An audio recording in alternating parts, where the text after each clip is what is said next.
ಒಂದು ದೇಶ ಶತ್ರುಗಳ ರೇಡಾರ್ಗಳಿಗೆ ಸುಳಿವು ಸಿಗದಂತಹ ಅತ್ಯಾಧುನಿಕ ವಿಮಾನವನ್ನ ಸ್ವತಃ ನಿರ್ಮಾಣ ಮಾಡಲು ಮುಂದಾಗುತ್ತಿದೆ ಎಂದರೆ ಅದು ಕೇವಲ ಒಂದು ಯಂತ್ರದ ಸೃಷ್ಟಿಯಲ್ಲ, ಅದು ಇತಿಹಾಸ ಬರೆಯುವ ಮಹತ್ವಾಕಾಂಕ್ಷೆ.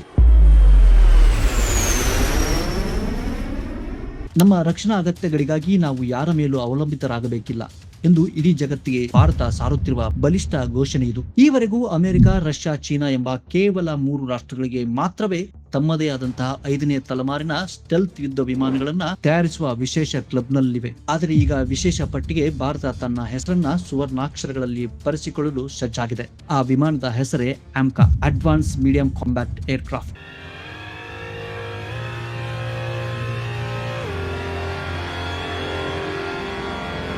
ಈ ಮಹಾನ್ ಕನಸಿನ ಬೇರುಗಳು 2 ದಶಕಗಳಷ್ಟು ಹಳೆಯವು. ಬೆಂಗಳೂರಿನ ಏರೋನಾಟಿಕಲ್ ಡೆವಲಪ್ಮೆಂಟ್ ಏಜೆನ್ಸಿ ಈ ವಿಮಾನದ ವಿನ್ಯಾಸಕ್ಕೆ ನೀಲಿ ನಕ್ಷೆ ಸಿದ್ಧಪಡಿಸಿದಾಗ ಅದು ಕೇವಲ ಕಾಗದ ಮೇಲಿನ ರೇಖೆಗಳಾಗಿತ್ತು. 2013ರ ಏರೋ ಇಂಡಿಯಾ ಪ್ರದರ್ಶನದಲ್ಲಿ ಇದರ ಮೊದಲ ಮಾದರಿಯನ್ನ ಜಗತ್ತಿನ ಮುಂದೆ ಅನಾವರಣಗೊಳಿಸಿದಾಗ ಪ್ರಪಂಚವೇ ಬೆರಗಾಗಿತ್ತು. ಕನಸು ಮತ್ತು ವಾಸ್ತವದ ನಡುವಿನ ಹಾದಿ ಸವಾಲುಗಳಿಂದ ಕೂಡಿದ್ದರೂ ತಾಂತ್ರಿಕ ಅಡೆತಡೆಗಳು ಮತ್ತು ಆರ್ಥಿಕ ಒತ್ತಡಗಳನ್ನ ಮೆಟ್ಟಿ ನಿಂತು ಮಾರ್ಚ್ 2022ರಲ್ಲಿ ಆಮ್ಕಾ ಪ್ರೋಟೋಟೈಪ್ ನಿರ್ಮಾಣ ಅಧಿಕೃತವಾಗಿ ಆರಂಭವಾಯಿತು. ಅದಕ್ಕೂ ಮಿಗಿಲಾಗಿ 2024ರ ಮಾರ್ಚ್ನಲ್ಲಿ ಪ್ರಧಾನಿ ನರೇಂದ್ರ ಮೋದಿ ಅವರ ನೇತೃತ್ವದ ಕ್ಯಾಬಿನೆಟ್ ಕಮ್ಯುನಿಟಿ ಇನ್ ಸೆಕ್ಯೂರಿಟಿ ಸುಮಾರು 15,000 ಕೋಟಿ ರೂಪಾಯಿಗಳನ್ನ ಬಿಡುಗಡೆ ಮಾಡುವ ಮೂಲಕ 5 ಪ್ರೋಟೋಟೈಪ್ಗಳ ನಿರ್ಮಾಣಕ್ಕೆ ಹಸಿರು ನಿಶಾನೆಯನ್ನ ತೋರಿತು. ಇದು ಭಾರತದ ರಕ್ಷಣಾ ಇತಿಹಾಸದಲ್ಲೇ ಅತ್ಯಂತ ದೊಡ್ಡ ಸ್ವದೇಶಿ ಸಂಶೋಧನಾ ಯೋಜನೆ ಎನಿಸಿಕೊಂಡಿದೆ.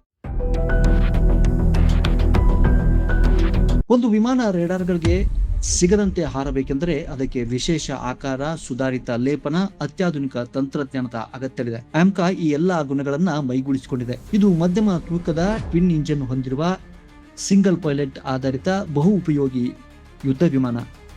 ಯಾವುದೇ ಹವಾಮಾನದಲ್ಲಿ ಕಾರ್ಯಾಚರಣೆ ನಡೆಸಬಲ್ಲ ಸಾಮರ್ಥ್ಯ, ಶತ್ರುಗಳ ರೇಡಾರ್ಗಳನ್ನ ಕಣ್ತಪ್ಪಿಸುವ ಸ್ಟೆಲ್ತ್ ತಂತ್ರಜ್ಞಾನ, ನೆಲ, ಜಲ, ವಾಯು ಗುರಿಗಳ ಮೇಲೆ ನಿಖರ ದಾಳಿ ಮತ್ತು ಎಲೆಕ್ಟ್ರಾನಿಕ್ ಯುದ್ಧ ತಂತ್ರ, ಹೀಗೆ 10 ಹಲವು ವಿಶೇಷತೆಗಳನ್ನ ಈ ಒಂದೇ ವಿಮಾನ ಹೊಂದಿರಲಿದೆ.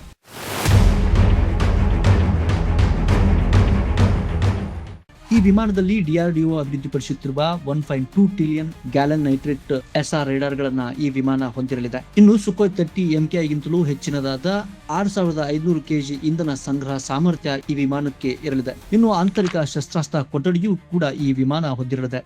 ಅಮೆರಿಕದ F-35, ರಷ್ಯಾದ ಸುಖೋಯ್ 35 ಮತ್ತು ಚೀನಾದ J-20 ವಿಮಾನಗಳಿಗೆ ಸಮಾನವಾದ ಶಕ್ತಿಯನ್ನ ಈ ವಿಮಾನ ಹೊಂದಿರಲಿದೆ. 2025 ಮೇ 27 ಭಾರತದ ರಕ್ಷಣಾ ಇತಿಹಾಸದಲ್ಲಿ ಒಂದು ಅವಿಸ್ಮರಣೀಯ ದಿನ. ಅಂದು ರಕ್ಷಣಾ ಸಚಿವ ರಾಜನಾಥ್ ಸಿಂಗ್ ಅವರು ಆಮ್ಕಾ ಪ್ರೋಗ್ರಾಮ್ ಎಕ್ಸಿಕ್ಯೂಷನ್ ಮಾಡೆಲ್ ಅನ್ನ ಘೋಷಣೆ ಮಾಡಿದರು. ಇದರರ್ಥ ಭಾರತ ಅತ್ಯಂತ ಮಹತ್ವಾಕಾಂಕ್ಷಿ ಯೋಜನೆಯಲ್ಲಿ ಇದೇ ಮೊದಲ ಬಾರಿಗೆ ಖಾಸಗಿ ಕ್ಷೇತ್ರಕ್ಕೆ ಬಾಗಿಲನ್ನ ತೆರೆಯಲಾಯಿತು. ಮೇಕ್ ಇನ್ ಇಂಡಿಯಾ ಕೇವಲ ಒಂದು ಆರ್ಥಿಕ ನೀತಿಯಲ್ಲ, ಇದು ರಾಷ್ಟ್ರೀಯ ಭದ್ರತೆಯ ಅಡಿಪಾಯ ಎಂಬ ಮಂತ್ರದೊಂದಿಗೆ ಈ ಐತಿಹಾಸಿಕ ಹೆಜ್ಜೆಯನ್ನ ಇಡಲಾಗಿದೆ.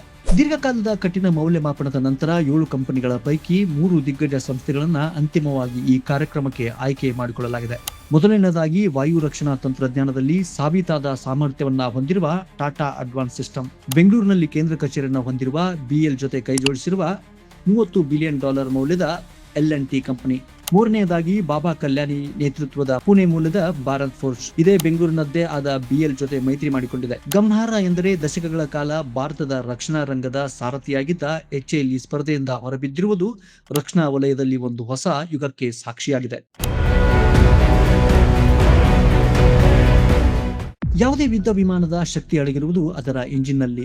ಆಮ್ಕಾಗಾಗಿ ಫ್ರಾನ್ಸ್ನ ಸಫ್ರಾನ್ ಕಂಪನಿಯ 120 ಕಿಲೋನ್ಯೂಟನ್ ಸಾಮರ್ಥ್ಯದ ಇಂಜಿನ್ ಅಥವಾ ಅಮೆರಿಕದ JF 414 ಇಂಜಿನ್ಗಳನ್ನ ಬಳಸುವ ಆಯ್ಕೆಗಳಿದ್ದರೂ ಪ್ರಧಾನಿ ಮೋದಿ ಅವರ ದೃಷ್ಟಿಕೋನ ಸ್ಪಷ್ಟವಾಗಿದೆ. ಭಾರತದ ವಿಮಾನಕ್ಕೆ ಭಾರತದ್ದೇ ಇಂಜಿನ್ ಇರಬೇಕು. ಈ ಗುರಿಯನ್ನು ಸಾಧಿಸಲು 2020ರ ಫೆಬ್ರವರಿಯಲ್ಲಿ ನ್ಯಾಷನಲ್ ಏರೋ ಏಜೆನ್ಸಿ ಮಿಷನ್ ಅಧಿಕೃತವಾಗಿ ಆರಂಭವಾಗಿದೆ.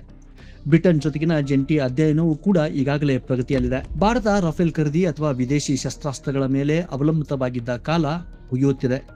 ಆಮ್ಕಾ ಯಶಸ್ವಿಯಾದರೆ ಭಾರತ ತನ್ನ ವಾಯು ಶಕ್ತಿಯ ಮೇಲೆ ಸಂಪೂರ್ಣ ನಿಯಂತ್ರಣವನ್ನ ಸಾಧಿಸಲಿದೆ. ಬಿಡಿಭಾಗಗಳ ಪೂರೈಕೆಯಲ್ಲಿ ವಿದೇಶಿಗಳ ಒತ್ತಡ ಅಥವಾ ತಾಂತ್ರಿಕ ರಹಸ್ಯ ಸೋರಿಕೆಯ ಭೀತಿ ಇರುವುದಿಲ್ಲ. ಜೊತೆಗೆ ಈ ಯೋಜನೆ ಸ್ಥಳೀಯವಾಗಿ ಸಾವಿರಾರು ಉದ್ಯೋಗಗಳನ್ನ ಸೃಷ್ಟಿಸಲಿದೆ. ಭಾರತೀಯ ವಿಜ್ಞಾನಿಗಳು ನಿರ್ಮಿಸಿದ ಈ ವಿಮಾನವನ್ನ ನಮ್ಮದೇ ಪೈಲಟ್ಗಳು ಆಕಾಶದಲ್ಲಿ ಹಾರಿಸುವ ಕ್ಷಣವೇ ನಿಜವಾದ ಆತ್ಮನಿರ್ಭರತೆ.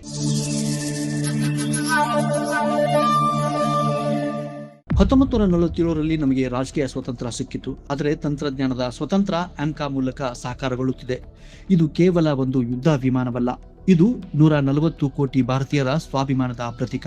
ಬೆಂಗಳೂರಿನ ಯುವ ಇಂಜಿನಿಯರ್ಗಳ ಕನಸು ಮತ್ತು ಏಡಿಯ ವಿಜ್ಞಾನಿಗಳ ದಶಕಗಳ ತ್ಯಾಗಕ್ಕೆ ಸಿಗುತ್ತಿರುವ ಪ್ರತಿಫಲವಿದು. ಅಂದು ರೆಡಾರ್ಗಳಿಗೆ ಸಿಗದ ವೇಗದಲ್ಲಿ ಆಮ್ಕಾ ಆಕಾಶದಲ್ಲಿ ಹಾರಾಡುತ್ತಿದ್ದರೆ ಜಗತ್ತು ಭಾರತವನ್ನು ಒಂದು ಜಾಗತಿಕ ರಕ್ಷಣಾ ಶಕ್ತಿಯಾಗಿ ಗೌರವದಿಂದ ನೋಡಲಿದೆ. ನಾವು ಬಂದು ಬಿಟ್ಟಿದ್ದೇವೆ ಎಂದು ಇಡೀ ಜಗತ್ತಿಗೆ ಸಾರುವ ಸಮಯ ಹತ್ತಿರವಾಗಲಿದೆ.